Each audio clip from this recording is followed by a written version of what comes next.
Hiroshima in Japan, and stood at the epicenter of a city that remains scarred by the unimaginable horror caused by a single nuclear bomb dropped in 1945, 80 years ago.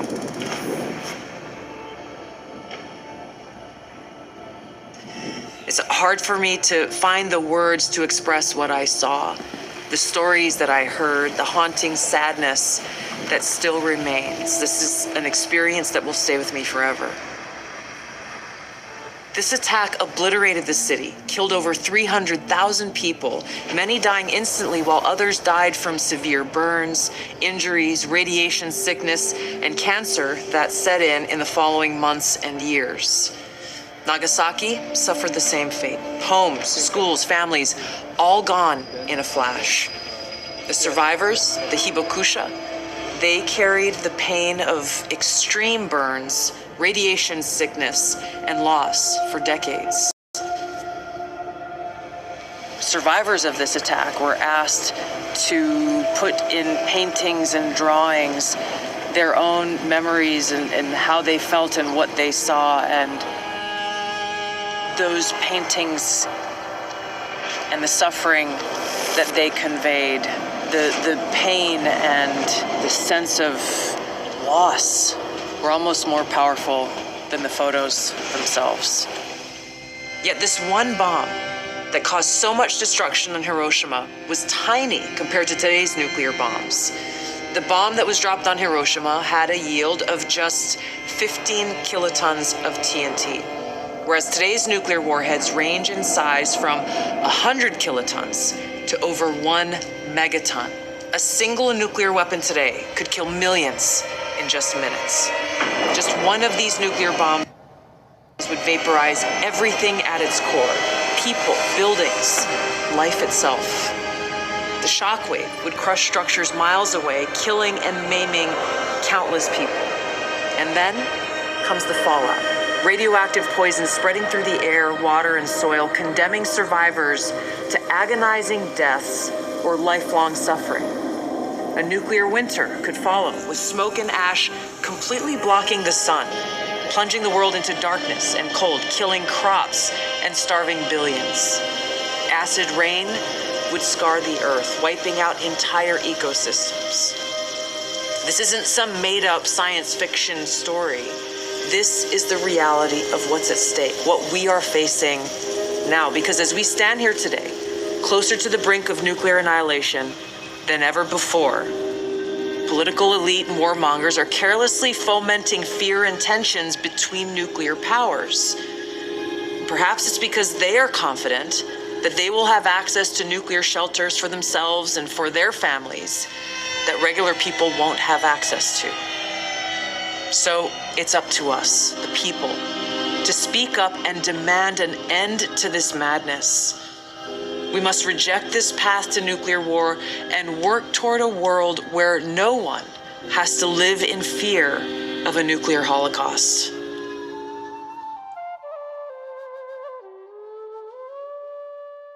You know, it wasn't that long ago when no one on the news would have been talking about nuclear annihilation.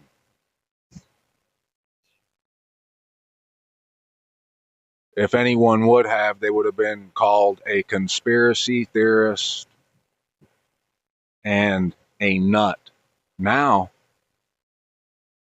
we have the head of the intelligence agency making a warning video and putting it out there so everyone will be afraid of what we all should know is coming.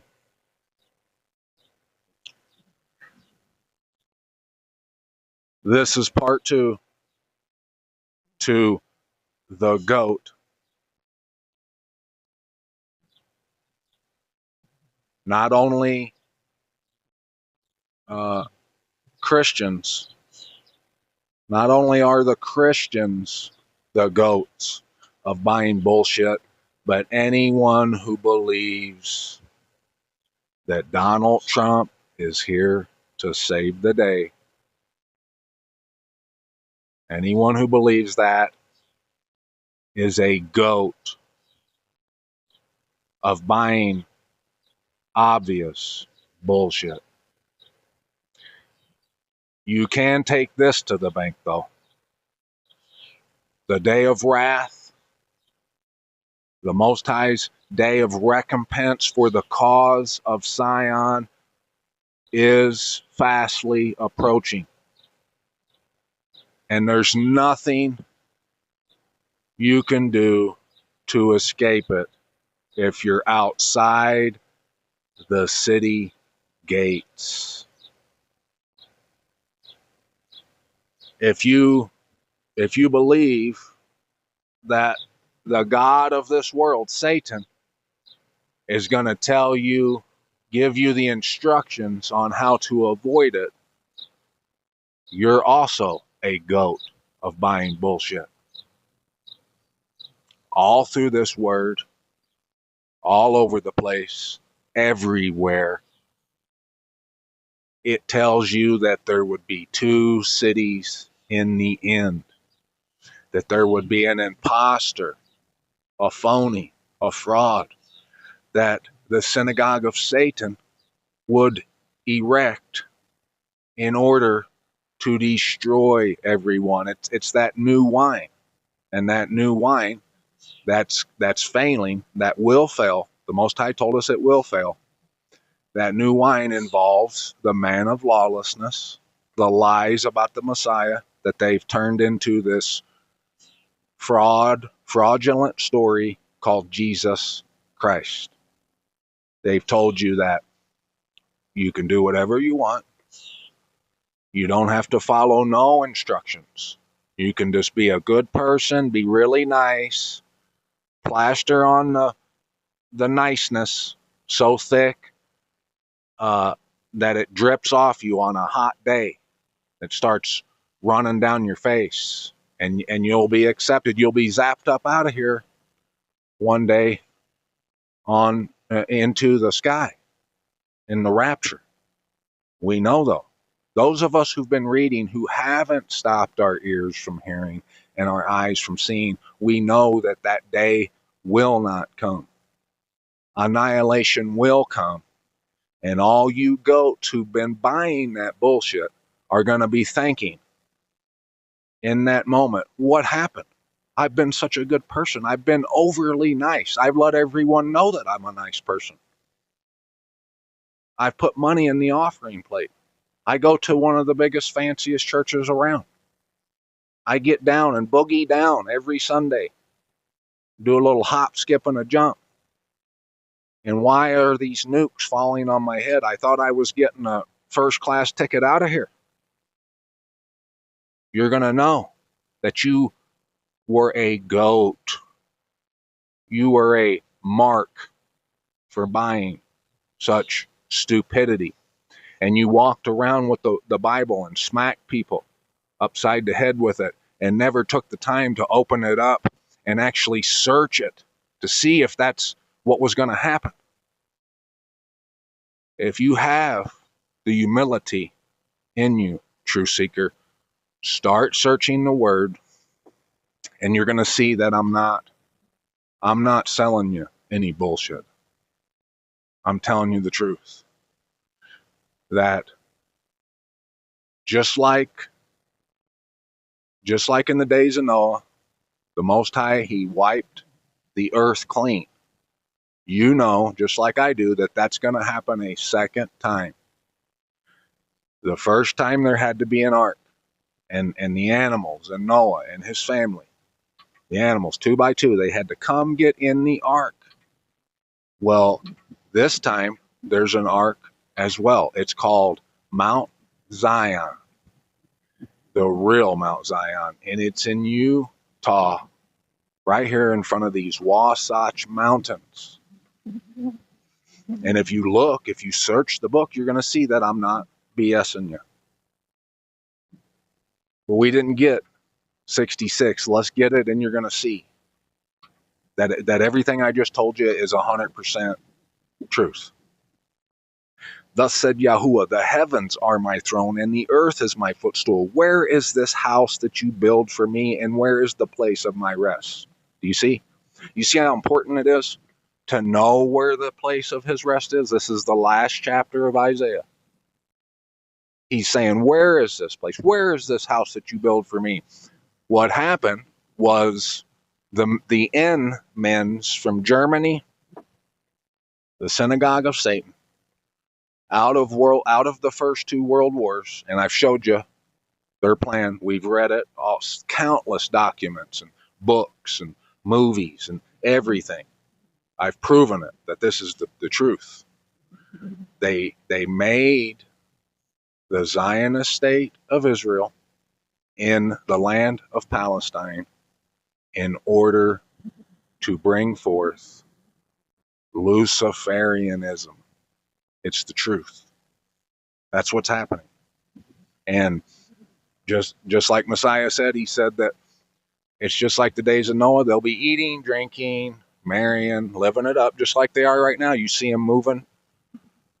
They're positioning all the pieces into place, and it's just going to keep getting closer and closer to you.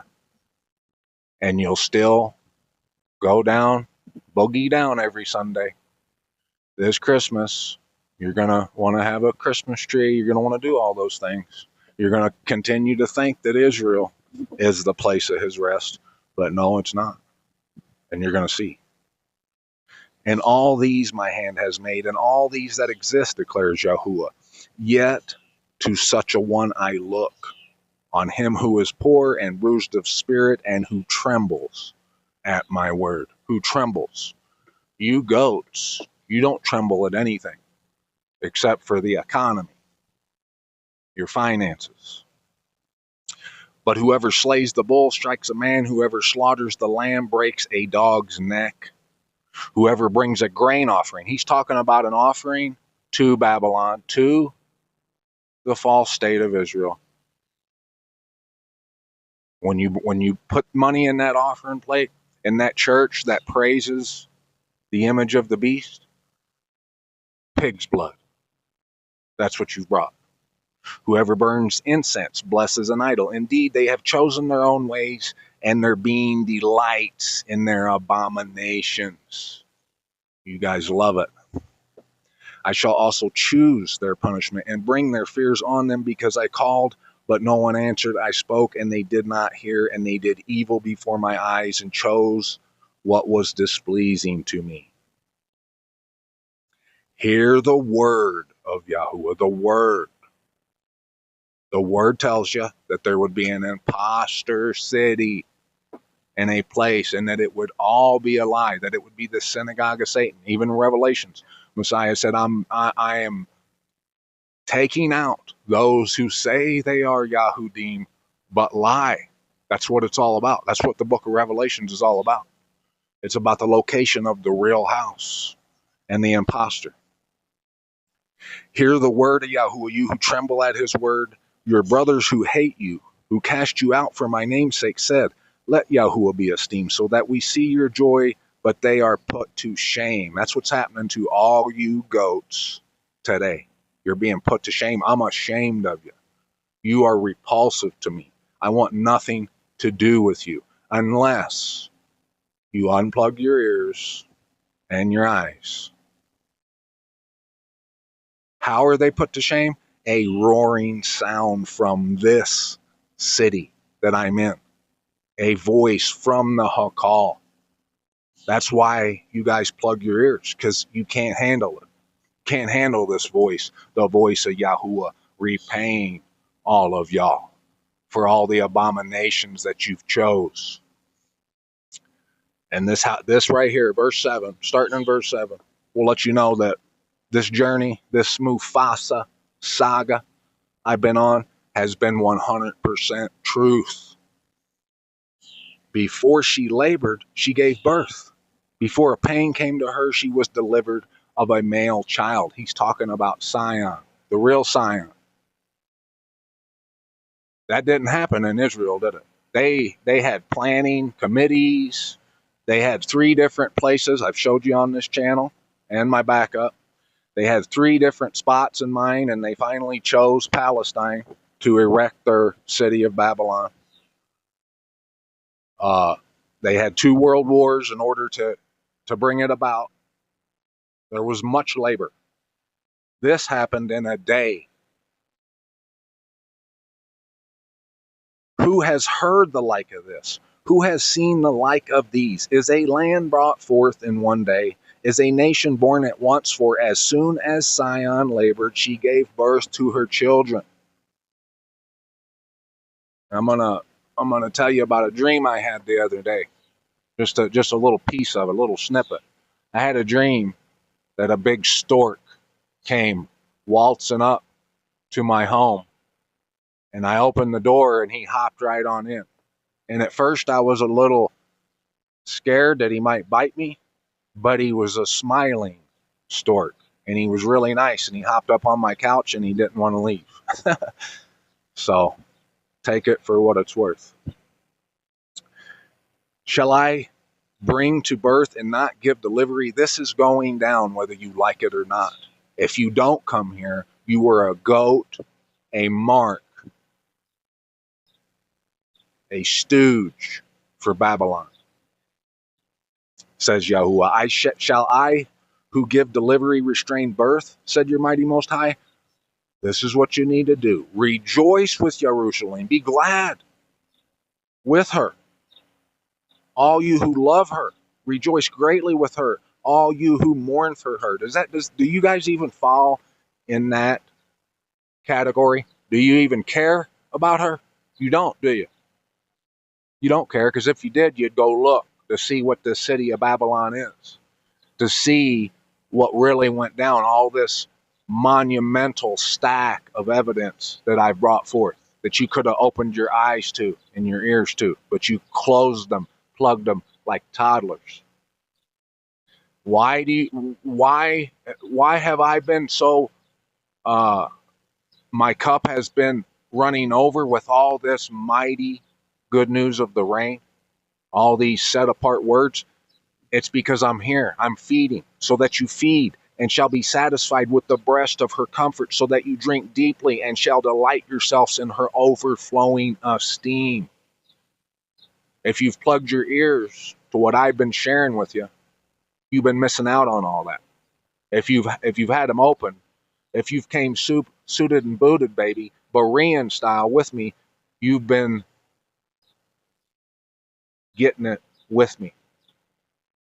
For thus said Yahuwah, see, I am extending peace to her like a river, and the esteem of the nations like a flowing stream. And you shall feed, you shall be carried on the side and be fondled on her knees. As one whom his mother comforts, so I comfort you, and in Jerusalem you are comforted.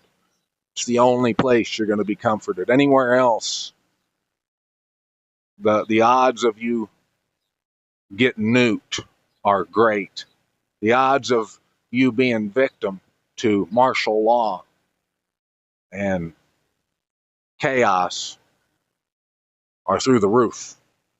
And you shall see, and your heart shall rejoice, and your bones flourish as tender grass, and the hand of Yahuwah shall be known to his servants. All this word is known to those who love him.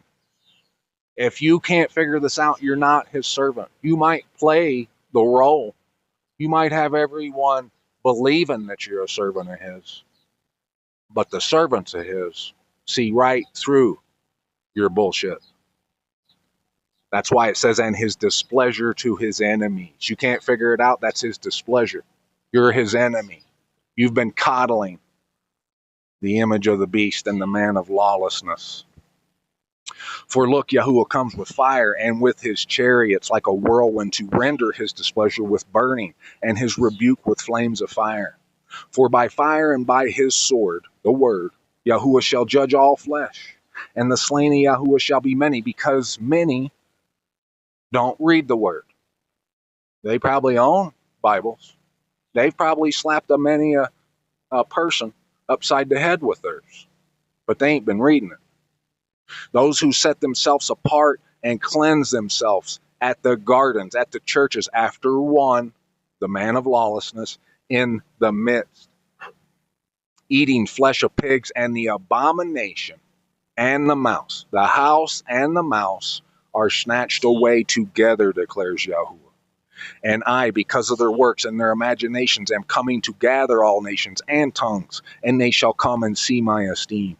And I shall set a sign among them, and shall send some of them, those who escape the sword, to the nations, Tarshish and Pul and Lud, who draw the bow, and Tubal and Yawan, the coastlands afar off, who have not heard my report nor seen my esteem. And they shall declare my esteem among the nations. And they shall bring all your brothers as an offering to Yahuwah out of all the nations, on horses and chariots and litters, on mules and camels. Where? To my set apart mountain. That's it. You're looking at it. Take it to the bank. Or stop your ears from hearing and your eyes from seeing. Go right ahead.